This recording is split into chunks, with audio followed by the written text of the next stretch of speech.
Fellow Dominicans, pleasant good evening to everyone.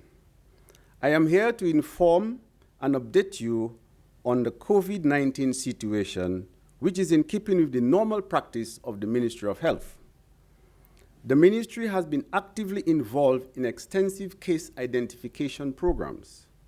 As a matter of fact, today we carried out 118 rapid tests in the Lapland Health District, more specifically Delis and La Roche, all of which were negative.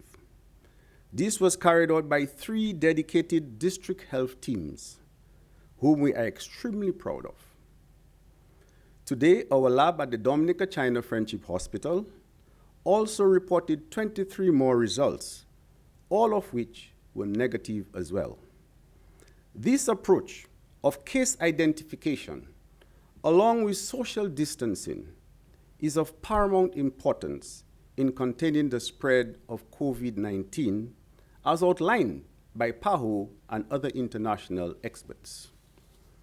Social distancing must continue, and in this regard, I must express my deepest thanks and appreciation to the people of the Delis and La Roche community and the Lapland Health District by extension for their cooperation in implementing the home quarantine practices. I must also express thanks to the Parliamentary Representative Honorable Kent Edwards for his leadership and assistance in fighting COVID-19 in his constituency.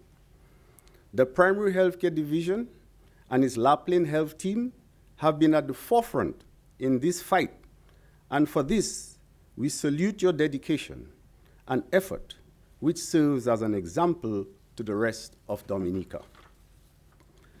Dominica, though blessed not to be harshly impacted thus far, cannot take this for granted and must ensure that we take all precautions to safeguard the health, well-being, and lives of our people.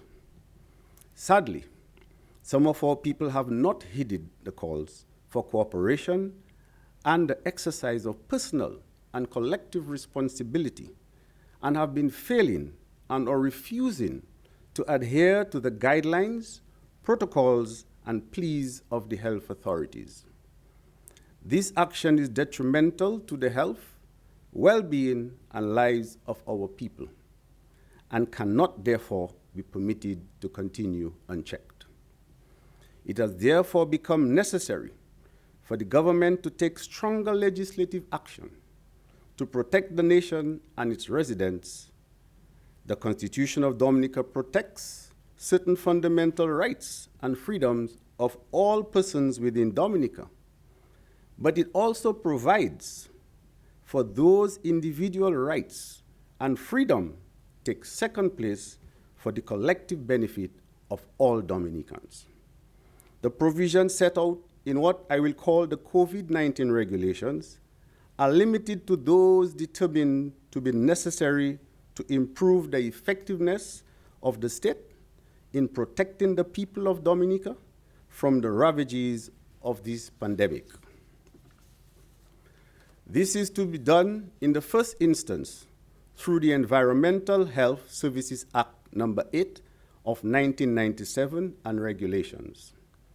In particular, new regulations in the form of the Environmental Health Services COVID-19 Regulations 2020 will take effect from 10 p.m. today, Saturday, 20th March 2020, and the general provisions will remain in force until Saturday, 18th April 2020, unless the minister by order notifies otherwise.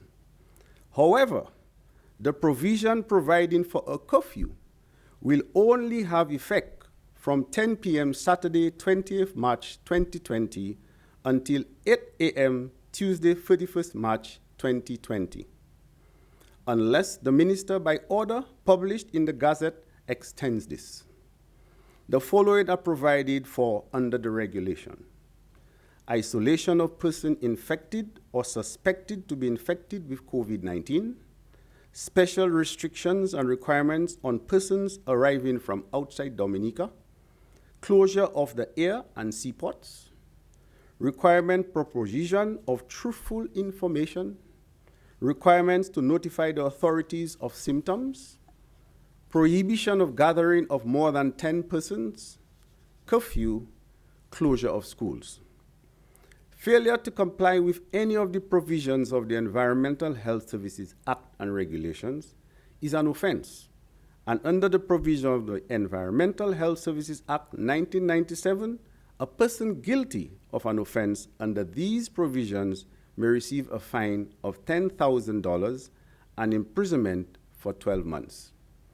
We are hopeful that our people will fully cooperate and there will be no need to enforce these provisions. It is in the best interest of all of us in Dominica that we all heed the guidance and requests of the health authorities. May God bless us all. I thank you.